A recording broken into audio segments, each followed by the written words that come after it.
Howdy DC On Screen fans, how would you like a piece of original artwork from one of us here at DC On Screen? Alright, we're aware that you've never thought of that before, but here's the deal. We need your help. Because the internet is a giant monster that requires numbers and regular feeding times. And then these algorithm things that are like our personal demons that we can't defeat alone. Do the right thing. Go over to iTunes. Give us a 5-star review or a more honest review if you feel absolutely led to. And then email us at dconscreen@gmail.com. What we're going to need you to do is just write in an address. Tell us who you are. Give us whatever address you want us to send you something at. You know, if you don't want us to know where you live, send it to your neighbors and go steal his mail, whatever. Yeah. Just give us that, and then we need you to write Dave or Jason, and then we need you to write the name of a character. We're going to send you a piece of artwork. All I can say about it is that one of us is a good artist and one of us is not. If you've actually been listening to every episode, you might know the secret answer to that, to who you should really ask. But hey, or toss a coin. Man, you know, once you get the picture from us, take a picture of it or scan it or something. Send it back to us, and we'll put it on Facebook, just like we do with your DC loot. Yeah. Send it back with, like, critiques if you want to. We don't give a fuck, you know. Draw over it, you know, pull a Deadpool. Right? Whatever. One of us might cry. We'll both probably cry. But whatever. Point is, you know, it's come that time. It's the classic call to action. We need to get out there. We need to get a little bit of the review game going. And this is our humble offering. Yeah, humble offering. Very humble. I couldn't say it any better myself, man. That was a good pitch. Oh, thank you. All right, with that said, settle in for a new episode of DC On Screen. Welcome into DC On Screen. I'm your host, David C. Robertson. This is my co-host, Jason. Hi! Man, we have got so much freaking news, and it is like syrupy good news, just drizzling out of the trees, man. Just we're ensconced in this kind of stuff, man. The 100% dark maple syrupy goodness, yeah. Oh my gosh, this so is much the good diabetes stuff going on. of good news. Oh, we're just gonna jump right in. Spoilers. Like this is our policy. If executive producers, if they've released it, we're going for it. It's not even a spoiler anymore. Sorry, go cry to somebody. Who cares? Look, and I feel like that's a really conservative policy. I hate spoilers. I've gone on about this for a while. To me, that is an official representation of your movie. Mm-hmm. I'm okay with covering I agree. Sorry. I agree. So, right out of the gate, we're going to talk about Batman versus Superman. I'm so excited that I'm able to get excited about this again, because that second trailer was just disheartening. And now I keep watching these things. And during football, by the way, I don't know what they're calling this particular TV promo. It's not quite a trailer. I would call it a TV promo. But it's the one where it's focusing on, Clark talking to Perry White, and, no one cares about your opinions about the Bat, and he's saying, like, he's a vigilante, he's blah, blah, and then it's the one where he gets to the end, and it's the bit where he's just telling him next time they put your light in the sky, don't respond to it, kind of. Oh, my God. They were playing the fuck out of that during the divisional championship round, and I ate it up every time. Football's kind of funny, man. It's on for like 3.5 hours, and I swear 90% of it is advertisements. But then I'd hear that music I'd hear the music cue and just suddenly look up. So yeah, they have released a new poster that's like, it's a long poster, like it's got Batman and Superman facing each other, and it says #Who will win. I mean, look, 2016 is going to be a big year for who will wins. You know what I mean? Like we've got the presidential campaign coming up, and but really, who gives a shit about that? The big question: Batman versus Superman, or Tony Stark versus Captain America. Cap, yeah. Like, as far as I'm concerned, we've chosen our heroes. Right. Go back into the depths, politicians. Like we know that no matter what, whoever wins with you guys, you're gonna screw us. Yeah. But this though, I feel with this, infinitely less excited about following any election than I do. Following some fictional representation of two absolutely fake characters. That I have the answer. Way more real. Well, the politicians are more fake than these guys. Seriously. But I got the answer to #Who will win. If they do it right, the answer is us. Us. It's just everyday us. The answer is us. Oh my gosh. We're going to be... I love it. I'm finally being able to get excited about this again and be able to pitch it to people. Because before I was kind of going, yeah, you should totally go see this movie. Okay, I got to be honest. I don't know what happened with that second trailer. It might get a little weird. Anyway, but Suicide Squad's definitely still looking good. Yeah. And look, they released a new trailer for Batman vs. Superman. They're calling it a new trailer. It's like a minute some change. It's not. I don't think it's a full-fledged trailer. 29 of precisely the same trailer you saw in the first one, with a few shots away and a few shots in. That's it. Except it has Wonder Woman on a plane. That's on a commercial jet, not an invisible plane. Yeah. And I kind of meant to look at the plane to see if there was actually a name on there that I should have cared about, but I didn't. I didn't see it. I mean, you weren't going to look at it and see like Cord Industries plane or some crap. But they also released 2 new TV spots, one from Batman's perspective and one from Superman's perspective. Mm-hmm. And, it's basically what you've seen before with a little bit more thrown in, where, Batman's like, oh, the son of a bitch brought the war to... And then Superman saying, like, don't go to your light or whatever. Yeah. For some reason, the one they kept showing football fans was largely the Batman one. Mm-hmm. I think that's the one they're showing everyone. Well, I've seen the Supes one, too. I have. Sure. Because the Batman perspective one was the one I was talking about. Yeah. But I really loved the Supes perspective one too. I'm sorry, I have that other way around. The Supes perspective one was the one I keep saying. But I love the Batman one too, because I don't remember if the line had been in there previously about if there's even a chance that he's going to betray us. Mm-hmm. There's 1% chance we have to destroy him. Yeah.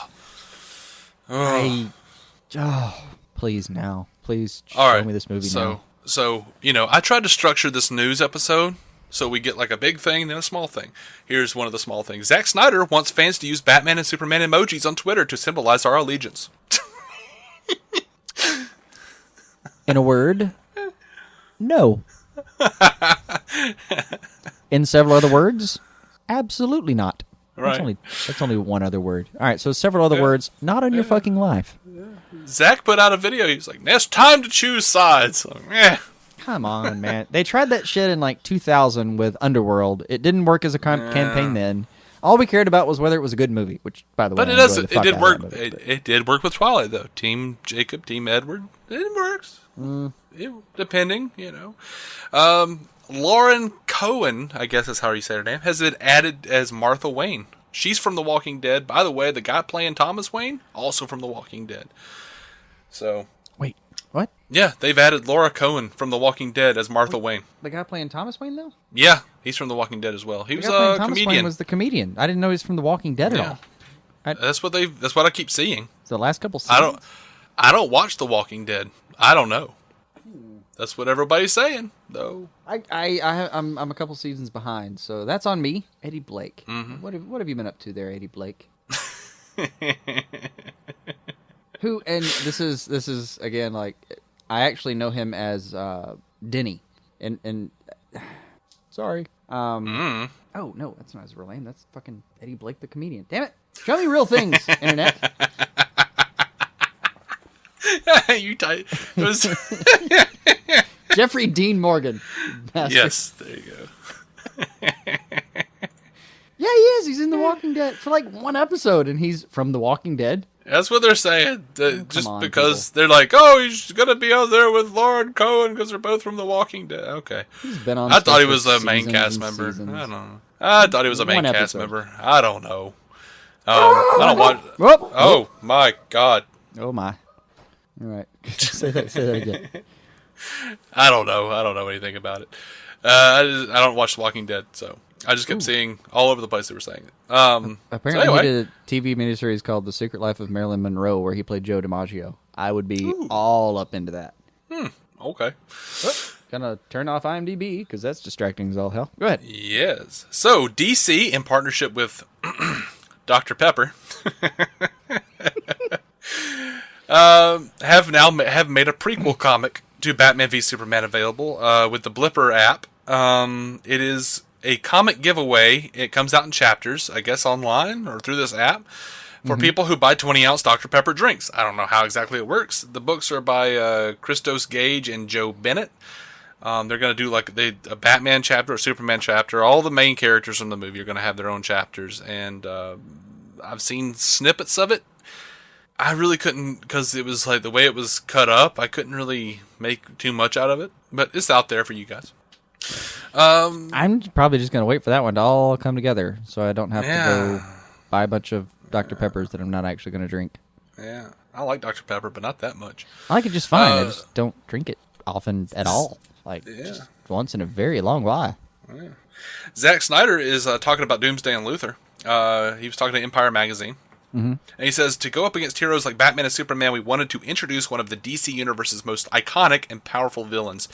He is essentially an unstoppable force. He poses a real threat to the world within the film. Okay, yeah.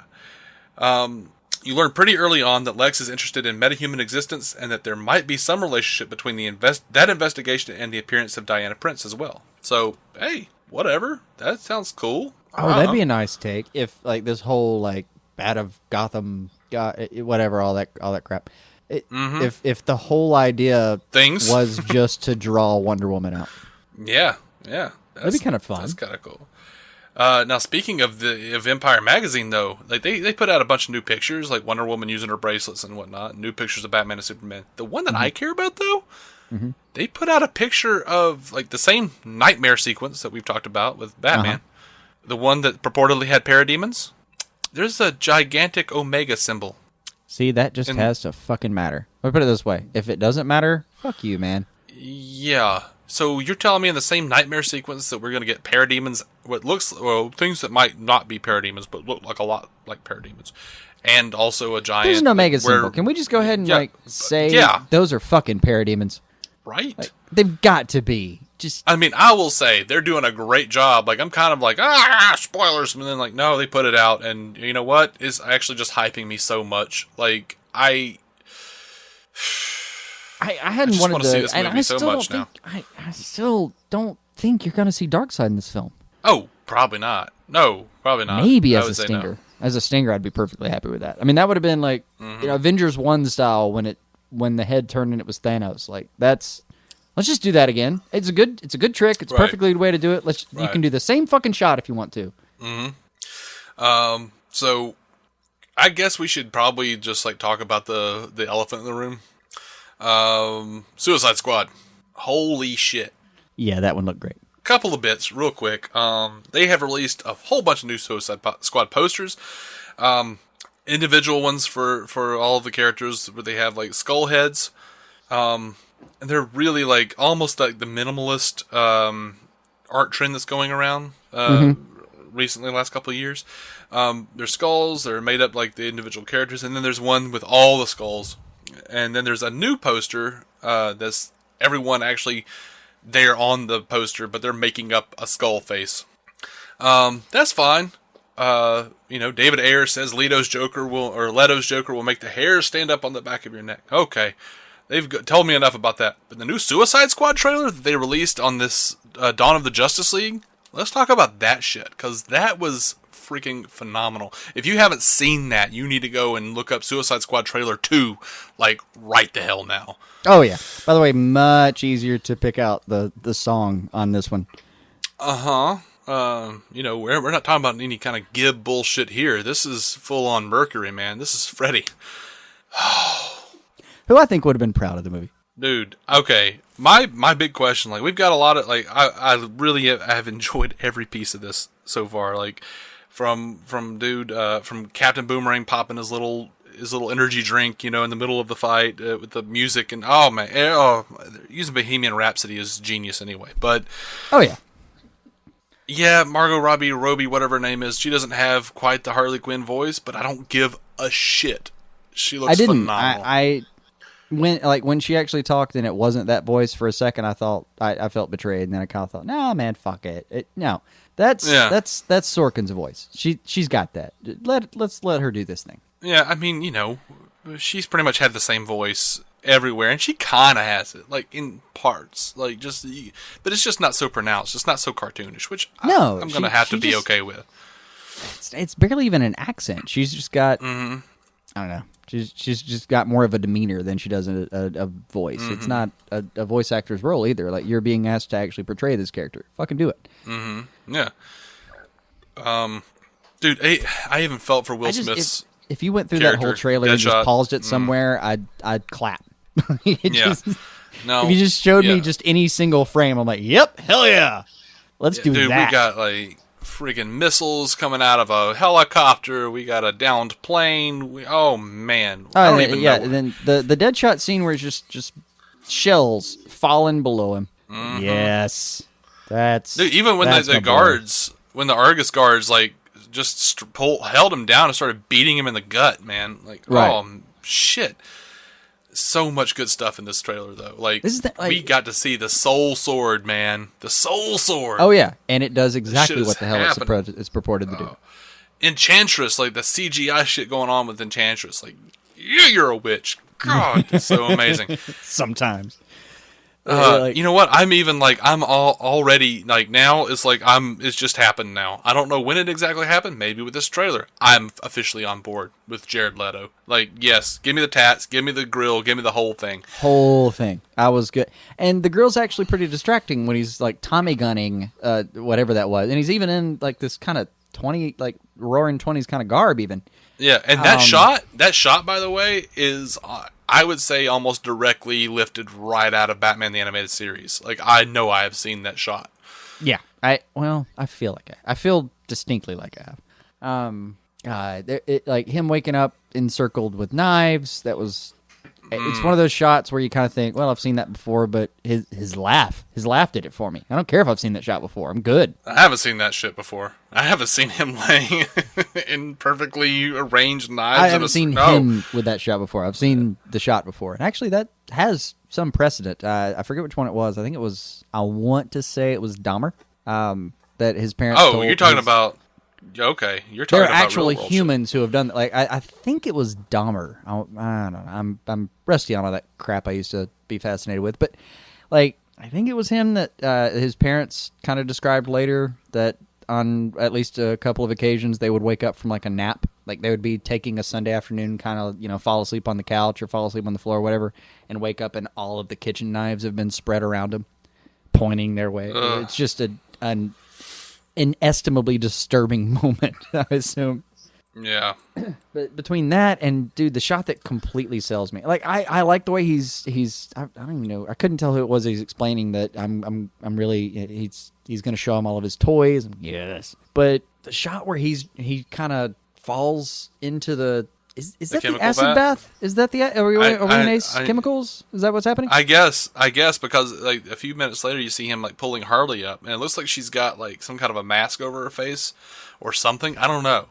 But I mean... But I love the shot of him going over with, the double holster, double under the arm holster thing. Mm-hmm. God, it looked great. It just looked fucking great. Yeah, it looks good. Oh, man. And, by the way, there is something they are fighting in this movie, and I don't know what it is. I have no idea what it is. There's some kind of, like, it looks like some kind of alien shit in front of a subway car, and it just shreds the shit out of that car.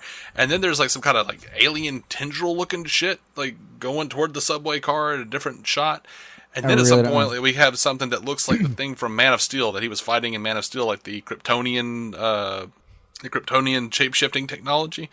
Yeah, it looks like that it looks like that from afar, but in like a mushroom cloud. But I swear, dude, there's like a rainbow at the bottom of that shit. That could be like Green Lantern stuff. Like I just want to know. There are parts of it where you kind of thought, is it Brainiac maybe, or could be, I don't know. And it could be less. It could be less stretchy than that. All of those things could absolutely have been done by an Enchantress. It could be that simple, but I don't like the way they're playing this. Yeah, the way they're playing this, I don't think it's Enchantress at all. I don't think it is. I think it's not her and it's not Joker. They're going after something big. I really don't know either. I'll give them this though with BVS and Suicide Squad that as much as like go back a few weeks and listen to us bitching about this. They gave us too much in the trailer. Well, it's a few weeks from now, and our prayers have been answered, and we're sitting here wondering who the big bad is again. Mm-hmm. I don't know what kind of plan they have, and I've been mostly down on it. But if it actually is as surprising as we think it's going to be, like when we get to March and August, and if we come away actually going, "Oh my god, I can't believe that was the bad guy," dude, I'm going to be blown the hell away. Because I gotta admit, right now it looks like it is Doomsday / Luthor with a hint that Darkseid's on the way, and then it does kind of look like it really probably might be the Enchantress, but it's definitely not Joker, and we've already gone through that phase. And it might be just that simple. I don't even think it's Enchantress at this point. I think that's like any measure of that is a red herring. I don't because they got to like. Suicide Squad's got to be sending them on a mission for something. Batman can take down the Joker by himself. They're not going to be sending Suicide Squad on a mission for Joker, man. See, that for me is the best reason that it's not Enchantress. Because why would they recruit her? Yeah. I mean, obviously, we're not going to spend that much of our time in the film. Like, all right, think about how the film has to unfold if it is her. All right, you spend X amount of time, and there are obviously a ton of scenes about the kind of recruitment process, we'll call it, about the getting together of the team and everything. There's obviously a giant chunk of movie that's about that. Well, then you get just past that, and that means that there has to be a bad guy that's pretty much a straw man argument. Because if that's the case, then they get out there, they take on this guy, and then oh shit, suddenly Enchantress is the bad guy. I mean, who are they going to send you? Like they get out there and it's fucking Scarecrow or some shit. They just pop him in the head, and move on with their day, and then Enchantress turns bad. I don't know, man. Like storytelling wise, it does feel like it should be somebody else. So far, based on the small amount we have to extrapolate from. Yeah, I think it's some kind of other big bad thing that's got to connect the movies in ways that you didn't. Like, and even Ayer, like last week when he was talking about like this ain't like Marvel, we're not going to throw a shit in the middle of or the end of the thing. Okay, well you've never seen a Marvel movie, but okay, first of all, I appreciate where you're going with it. Second, you're completely wrong about where you went with it. Right, but even that would seem to indicate that. Even that would seem to indicate that the big bad is not going to be no Enchantress. It's going to be some shit that like brings them together. Right. And I'm on board. I'm kind of hoping. I'm kind of hoping that whatever the giant bat, like this would be fun for me. Whatever in March, whatever the giant bad guy is that comes out at the end of like BVS, shows up again in Suicide Squad, and they totally take care of him. Yeah. Just knock that shit out. Not gonna wait another year and a half for a Justice League movie to deal with it. None of that. Like we're gonna be dealing with Ares and God, who else before that? Is Ocean Master before that? Or I forget the fucking order now. I do not even care. Not one bit. I want it all now. I want it all just now. They toyed with me. They toyed with me for a couple weeks there, but I'm totally I'm psyched again. I really am. All right, so on the same special that premiered this amazing Suicide Squad trailer, they also put out footage of Wonder Woman. It actually looks good. It does. I didn't know how to feel. I really didn't, because Wonder Woman has been fucked up so many times. She has. But I mean, it's hard to get her. I mean, Linda Carter's the best version we've got. She just kind of is. Yeah. And even her, like in the World War I, like Titanic looking get up, like even that, I was like, oh, she's got the glasses and everything, and she's just adorable. And then like a second later, I'm like, hey, she's got the armor, she's kicking ass. Oh, she's on a horse, and let's do this. Yeah, like, this is some wild shit. Let's do this. Whatever, man. I'm down. And Chris Pine is sitting there going, I'm here too. I'm like, cool. Yeah, whatever, Chris. Sure. Don't fuck this one up, buddy. Whatever, Kirk. So during the Dawn of the Justice League specials, I don't know if you really paid attention, but they showed us the Flash suit. Or at the very least, artist renderings of the Flash suit. There's artist renderings, at least, of the Flash suit, which didn't look... They said they were going to go a little cybernetic about it, but they didn't. It didn't look like... My big worry was, okay, I still want the Speed Force to be involved. Like, that's integral to me. And I didn't want him to replace Speed Force with Technosuit. I don't think they're doing It's a little mechie. It's a little, techno looking. It actually looks like if you remember the Power Rangers, the movie suits. That's what it looks like to me. Right. Based on just the glances that I saw. It looked fine. It looked like a good Flash suit and everything. It looked kind of cool because it had this is the way I perceived it. I don't know. Maybe I'm wrong. I looked at it a couple of times. It looked like they had just the Flash symbol in his chest, but that it was inside the suit so that it was sort of glowing from within. I don't know. That kind of looked cool. But they also showed us the Green Lantern Corps, and they showed us shots of... Dude, they didn't just show us Hal Jordan. They showed us Jon Stewart. And not just Hal Jordan and Jon Stewart. They showed us Guy Gardner. Wait. And other... Oh, yeah. I mean, they were concept art. Yeah, it was all concept art. But there were a lot of people represented with it. Yeah. I mean, I think I even saw Kyle in there as Ion. I saw... Oh, I'd love to see Ion. But did it feel like they, especially they did the Aquaman thing and they kind of talked about, well, his origin story, and then they did the Flash thing and they kind of talked about, well, his origin story, and then they kind of got to Green Lantern and went, and there will be a Green Lantern. I mean, they showed a lot of shots of concept art, man. I'll say that for them. They did do that, but they did. It didn't seem like, I don't think they know exactly where they're going with it yet, but I don't care. You just GL Corp. You're not even. Yeah. You didn't promise me just one. You promised me all the lanterns. Do whatever the fuck you want to. I don't care. Now, I'm going to mention this, and no executive producer have come out. In fact, they've kind of done the exact opposite with it. Our friend Christopher White sent us this, and then I had to go and listen to it. Kevin Smith on Fat Man on Batman was talking about them doing that special, because he hosted the special, Dawn of the Justice League or whatever. He did. And he said there was a segment. Equal parts really fun and equal parts awkward. Yeah, it was really weird, because you could tell he was not high, which is already weird. Which is already a little bit off-putting.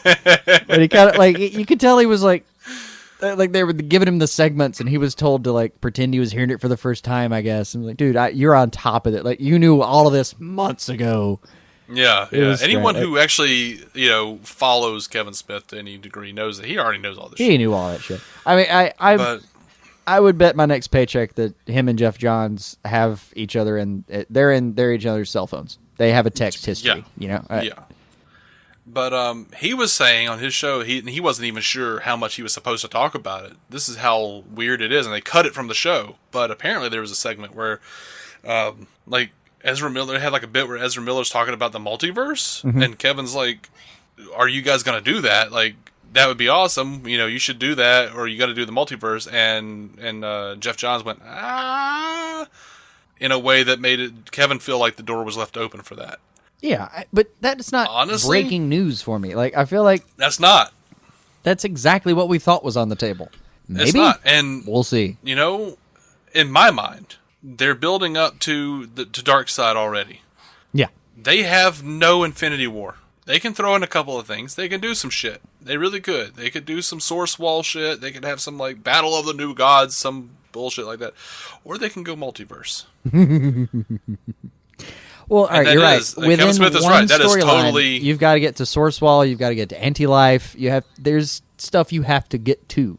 Or you can make it New Gods based, but they're not going to make New Gods movies. They're just not. They're going to make terrestrially based movies that are affected by extraterrestrial movies. Honestly, I think New Gods movies could do really well if marketed correctly. And I think it would be smart for them to do it. I mean, yeah, but you would say that about Guardians of the Galaxy 2 years ago, but you'd be wrong. I wouldn't have said that. I saw Guardians of the Galaxy on the table and thought, oh, hell yeah, let's do this. Because it had a tone.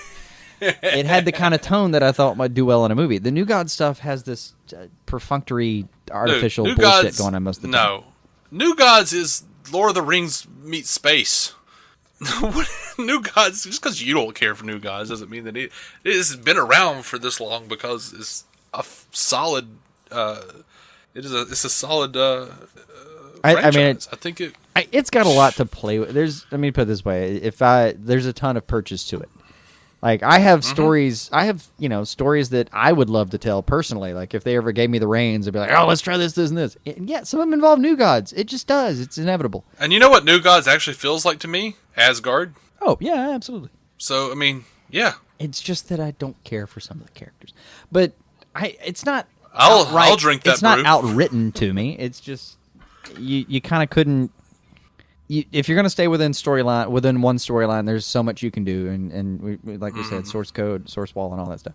But the major, like, a lot of the really fun stuff that happens with New Gods is, even more egregious than that. Like, you walk into other worlds and stuff, and that would be a lot more fun. Yeah. They don't even have to do a lot with it. They just have to. There only have to be like a couple of scenes where they, bring in another Flash, or, I mean, come on. Of all the characters in all of the worlds, if you're going to do a crossover multiverse character, you use the Flash. You just do. That's where it starts. You know what? I saw a picture earlier this week of Ben Affleck and Michael Keaton together. I got a little teary-eyed. Oh, how far we've come. All I'm saying. Right. It wasn't in any kind of DC capacity. They were just shaking hands at an event, getting a selfie with each other. Still and pretty why the happy hell with it. wouldn't they? Still Why the hell wouldn't happy. Oh, yeah. All right, on to Gotham news. All right. We're talking TV now. Let's do that. We'll bring it back to the other multiverse stuff. Yeah. There's a new poster that reveals that the back half of Season 2 is going to be called Wrath of the Villains. Oh, okay. Yeah. And Robin Lord so are they Taylor done Rising? says... I guess they're done rising. Yeah. Have we been introduced to all of them now? No, but they've risen. Whatever. Were they not rathish before? All right, moving on. Sorry. Whatever. Robin Lord Taylor says that he acts with a bottle cap in his shoe to remind him to waddle, and to also remind him that there's pain when he walks. I like that. He does say he won't put on weight for the Penguin role. So if they want him to gain weight, they'll have to make a fat suit for him. I can Since he doesn't think his cholesterol he'll be able to handle all the cholesterol or whatever. His cholesterol won't be able to handle it or something. I mean, basically, he said, "I'm not willing to destroy my health for a role. I'm sorry, fuck yourself." Right? It's not completely necessary. I'm fine with this Penguin being skinny. It's fine. Mm-hmm. Elsewhere, live a couple more years. Elsewhere in the multiverse, Supergirl, Laura Vandervoort confirms that her character Indigo is a recurring role. Oh, neat. Okay. Yeah. I was hoping they'd have a few more kind of recurring villains, like what we were talking about on the Supergirl show. It's time to start laying the bricks and building your universe, guys. Yeah, and Master Jeller apparently will be an ally for Kara, not an enemy. Which makes sense. So kind of does. Woo! I mean, enemy of my enemy again. Right. Yeah. So where do we stand on an actor accidentally spoiling something? Hey. That was totally off. All right. I mean, he even flashed emergency only. I forgot it was on it. Okay. The last thing I heard was, so where do we stand? Uh-huh. So where do we stand on actors spoiling something? I don't like it. But not really spoiling something. Okay, then I'm back to gray area now. Like I don't like it when an actor just drops something. Okay. But it kind of depends on the level of involvement. I will say for me personally, with my uber conservative rules about spoilerism. Yeah, Robbie Amell says that he'll be back as on the Flash as Deathstorm, which we already knew. He did say a spoiler, and I guess I won't repeat it. He says that he's probably in trouble for saying it. So it's out there. Actually, and, that's well phrased. I think if an actor says I'm probably in trouble for saying it, I think that's the point where I'm like, dude, I'll just watch the show. Yeah. I did my due diligence, and I've paid for it, even though I don't know anything other than something happens. That's fair. I mean, do we want to do the thing where I vanish for 10 seconds and don't listen, and you just, Nah, it's not worth it. It's not worth it. Robbie Amell said a thing. It takes moments to Google. Amell. Apparently, like, this is the dynamic. Like, apparently, like, Stephen Amell is like, yay, I'm really good talking to fans and stuff. And then Robbie Amell's like, I want to be like Stephen. And then keep screwing up and spoiling things.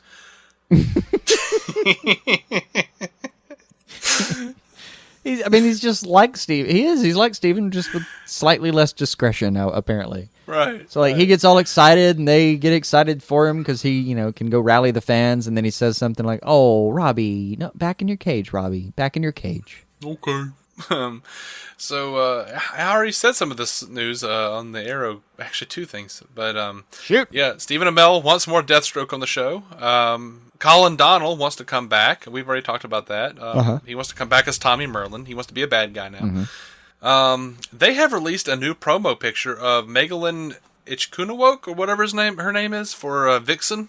I will never be able to pronounce her name correctly. I don't know. But she's in the Vixen suit, and she's in it's live action, and she has this badass, like, ethereal electric wolf coming out of her. It looks like she's dreaming of a shirt she bought at Walmart in the 90s.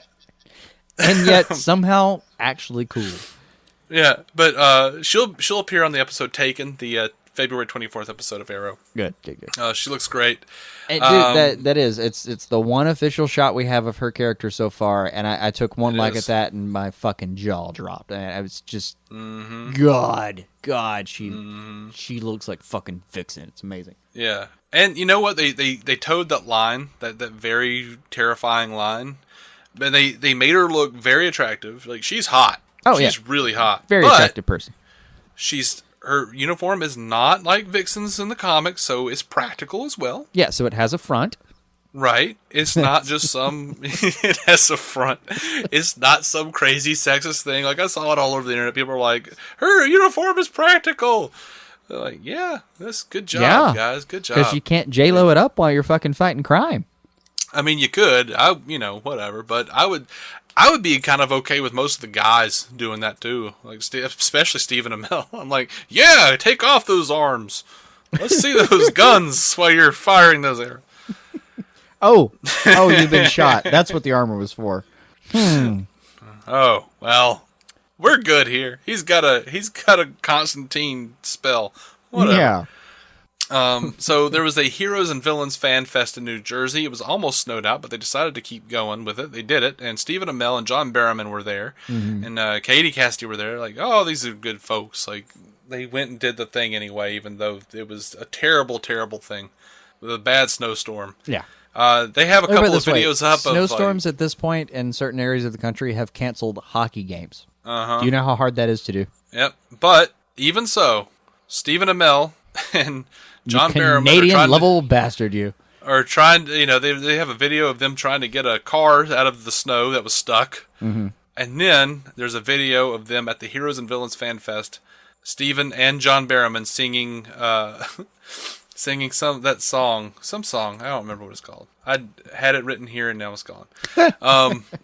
Some song from if you want to build do you want to build a snowman from Frozen? That's what it is. They're singing that on stage, and I didn't listen to it because I don't know Frozen. Man, I don't know. It's not surprising for John Barrowman. He seems to just know all that kind of shit. Yeah, like anything you actually ask him, he just knows. And by the way, he did point out, and this isn't DC, so I apologize, but he did point out at this Heroes and Villain Fan Fest that John Chibnall, the guy that it was just announced that Stephen Moffat is leaving Doctor Who after season 10 or series 10, and I think it was John Chibnall, maybe that's his name, is taking over. Broadchurch guy, though.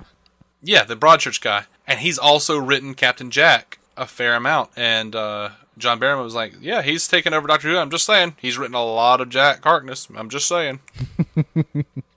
You can just say it all day, buddy. I mean, two things. One, I'll believe it when I see it. And two, I'll probably weep for joy when I see it. Yeah, me too. Like, dude, Malcolm Merlin on at the same time as Jack. Yes. It's a wonderful day. Yes. All of the yeses. These are good days. All right, we got a couple more things here. Lucifer. Hey, by the way, we are covering Lucifer. That is an incredibly charming thing to do, though. Is like, well, everyone's stuck here.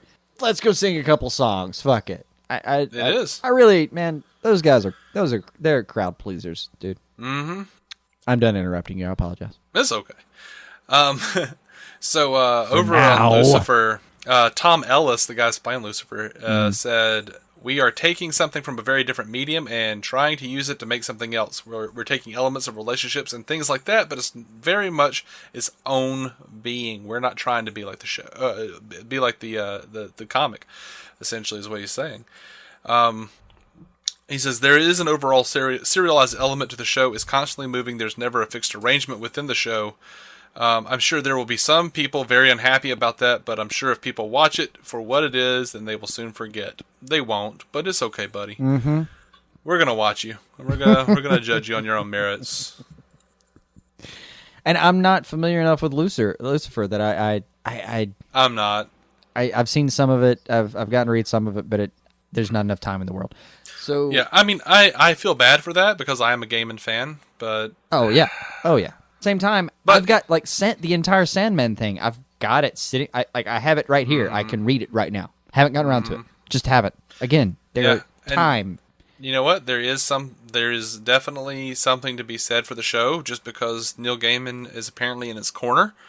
So, I mean, we are going to be covering the show. We're going to be coming in with Lucifer, 101 next week, talking about that. Yeah. And Gaiman's having a hell of a revolution at the moment. Well, he's not always kind of being adapted somewhere, but between that and Starz is taking the showrunners from Hannibal completely off his...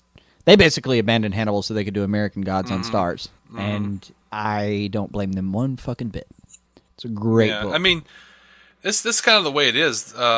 It is funny, like he said I haven't thought about it before, but it's just, you see all these people come and go and just kind of flash around like, oh, here's Joss Whedon and George R.R. Martin and Tolkien is back and we're doing Peter Jackson with them. And then, but the entire time, like, here's Zack Snyder and and then over in the corner the entire time, over the years, has just been Neil Gaiman wagging his dick in the background. Right.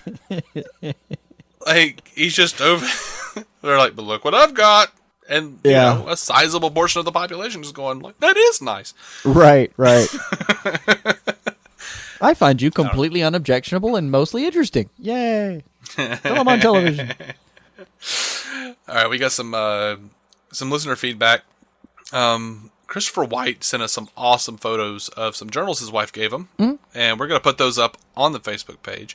He says, my wife surprised me with an early birthday present. These are journals that I wanted for a story I'm planning to write, but when I opened them up, apparently Batman and the Joker had already used them before they were packaged. I've included an example. There's like 10 pages of content per book. It looks great. It looks fun. Mm-hmm. You picked a good one, man. I mean, shit. Well chosen, sir. Freddie Ubaldo, he says, hey dudes, love the podcast. Freedy. I'm not sure. Freedy? I think it's Freedy. Okay. Tell us if we're wrong, buddy. Sorry. Yeah, sorry. He says, I love the podcast. You guys do a wonderful job. And he did put a couple of variations on iTunes where he says, he tells us that we're pretty negative and harsh. But he does say you keep it honest, and I like that. So, you know what? That's fair. That's almost how we would pitch the show if we had bothered to pitch it before we started doing it. Yeah, I have pitched the show like that. Right. So, this part did hurt me a little bit. He says, Jason is hilarious. Well, okay. It's pain through omission. I don't know. Yeah. Thanks, man. I mean, shit. I'm just... I humbly apologize.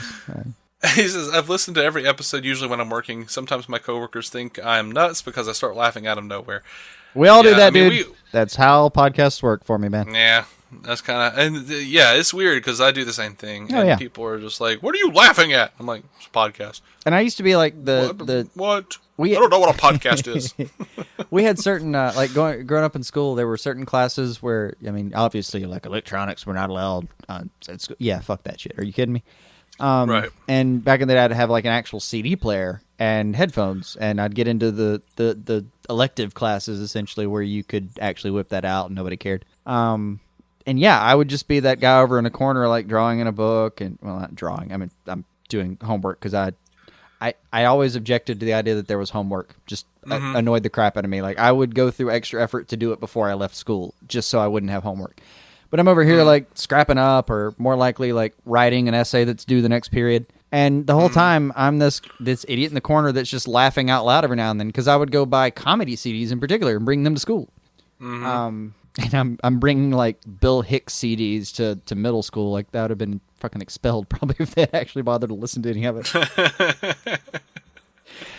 But like, I'm bringing that shit into school and just laughing my ass off, and everyone's looking at me like I'm an idiot. And this isn't my problem. It's right. This isn't a me issue. You want me to put this on a speaker or something? We can put this on a speaker. It's great. Yeah. So that's what podcasts are for. If someone ever says to you, "What's a podcast?"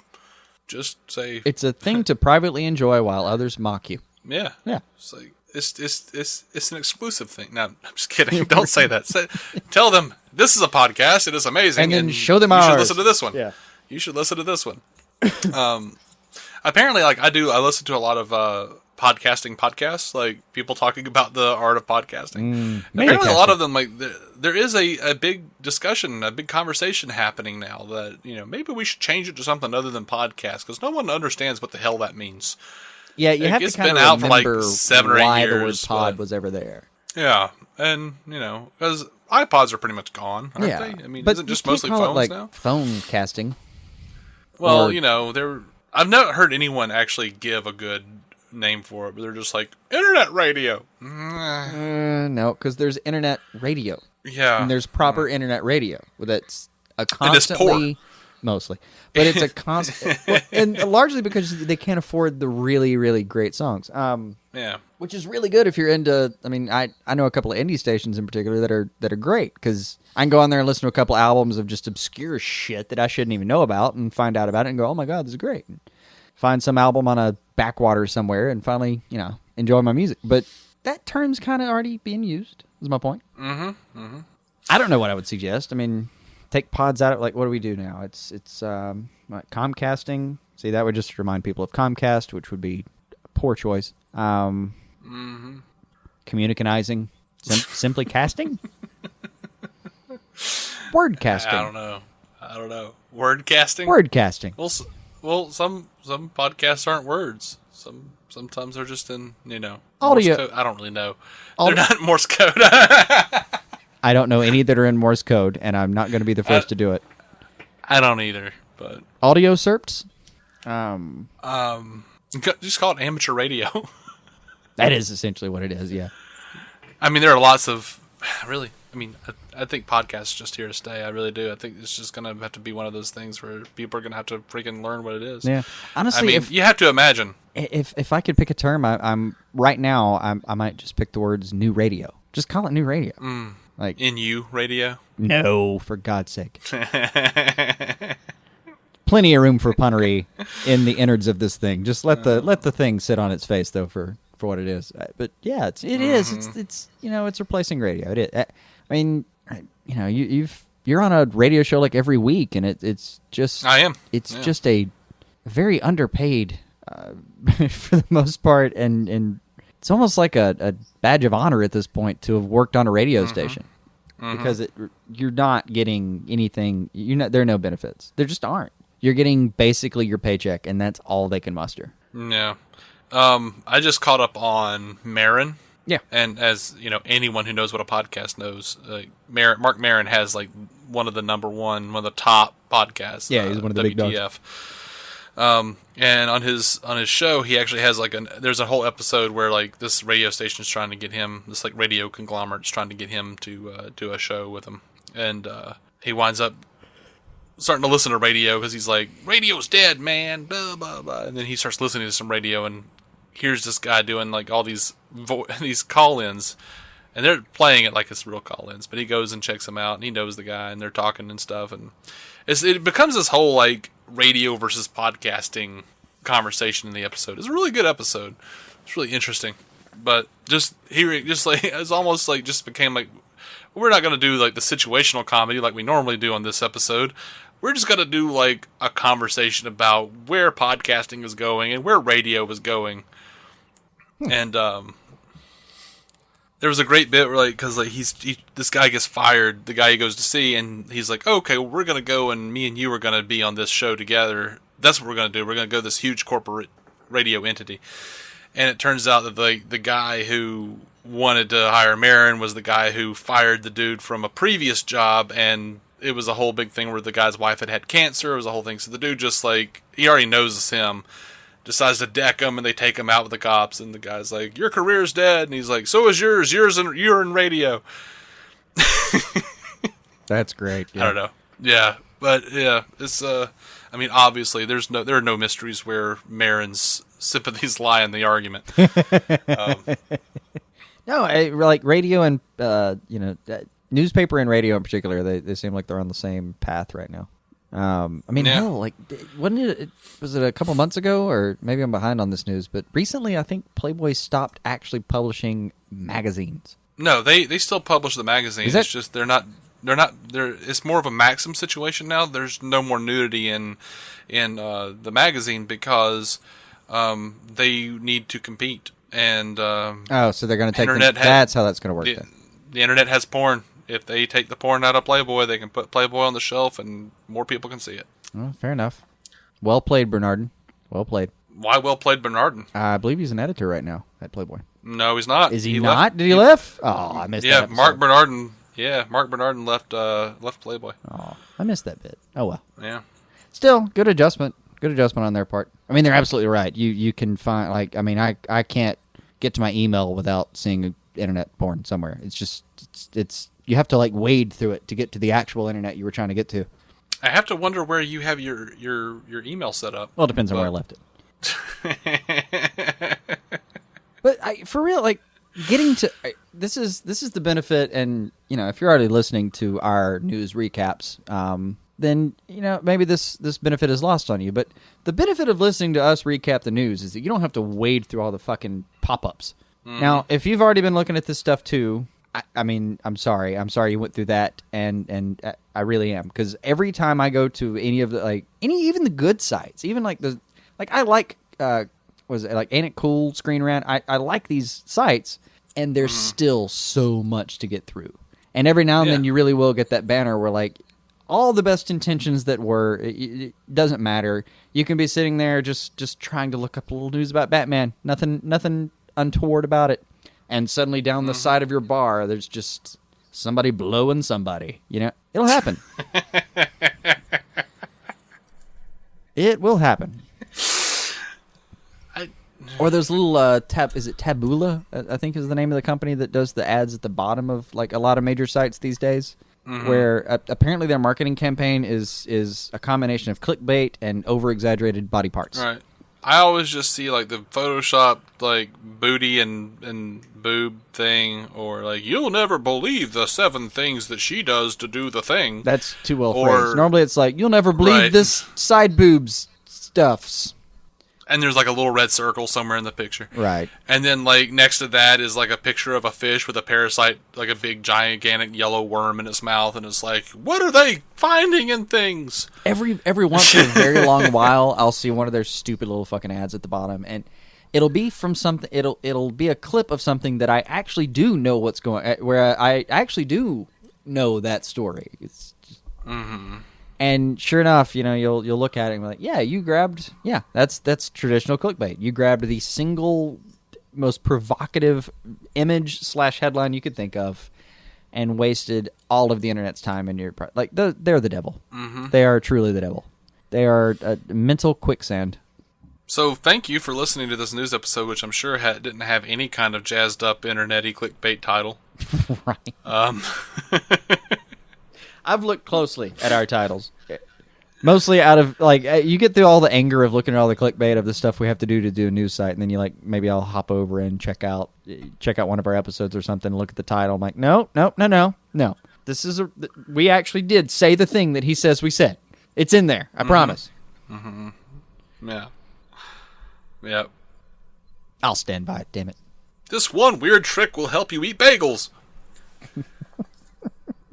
I don't know. Dude, we've never named an episode like click this and you'll lose 10 pounds. It's never happened. Oh. Batman and penis growth? How do I make that happen? Yeah, it's never.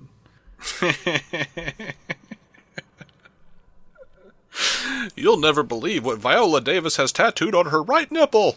Right. Oh.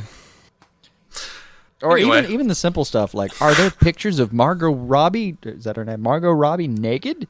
And then you get to our website, or you click through it, and it just says, no, stop looking for that, you weird guy. No, we've never even done that. No, we haven't. I don't think. We can call this episode that now. Just name the episode Viola Davis's right nipple. Throw it on the air.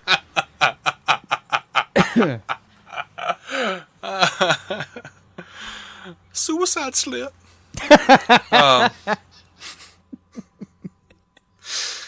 Oh, man. Oh, yeah. All right, we are DC on Screen. Yep. We are DC on Screen. You can find every episode, every one, complete with clickbait titles at DCOnScreen.com. With perfectly iTunes defensible or Stitcher. Titles. As you probably heard with the little ad we put up before this episode, we are running a little promotion now. If you go over to iTunes or Stitcher and leave us a 5-star review, and contact us at DCOnScreen@gmail.com. Tell us which one you want to draw you a thing, and we'll draw you whatever you ask us for. It might not be good, but we are doing that, and we'll also post it over on the Facebook page, and you can tag yourself or send us a picture of yourself with the thing once we send it to you. Also, we're doing a thing on Facebook called DC Loot. We take pictures of our action figures, posters, whatever it is that we happen to have accrued from from our love of the DC universe, and you can tag yourself in that as well. And we're just sharing our loot. Just send it to us at dconscreen@gmail.com. I always love looking at other people's setups and how they've got things put up in their house and what kind of toys and stuff they have. So we're just trying to have some fun with it, man. Yeah. And if you want a podcast that's similar to ours, but is about the Marvel Cinematic Universe, go check out our friends Matt Carroll and Jeff Randall at the Marvel Cinematic Universe podcast. They're friggin' hilarious, and I just put up a picture of me and Matt over at Walmart at like 2 o'clock in the morning, 2:30 in the morning, something like that. And they specifically promised never to talk about Viola Davis's nipples. So if that's like a thing you're into, that's true. Not hearing about that, hop over. I think Matt would promise that. Jeff, I don't think. No, Jeff would be all over. Jeff would be all over that. Jeff would be all over her left nipple, right nipple, whatever it was.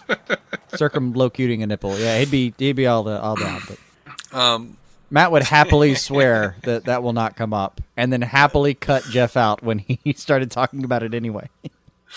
That is very close to something that would happen. And I love them both the more for it.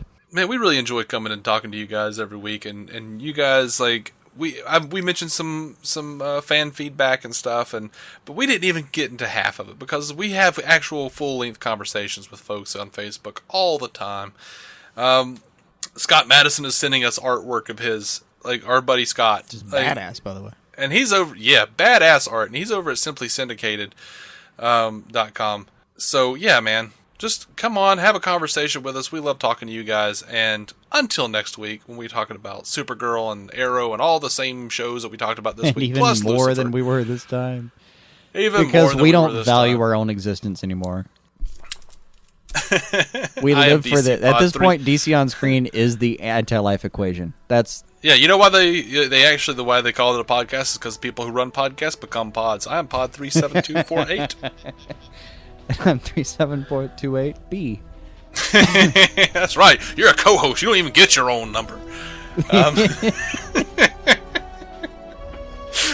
But we love talking to you guys, and we will talk to you as soon as you talk to us, or next week. So until then, keep some DC on your screen.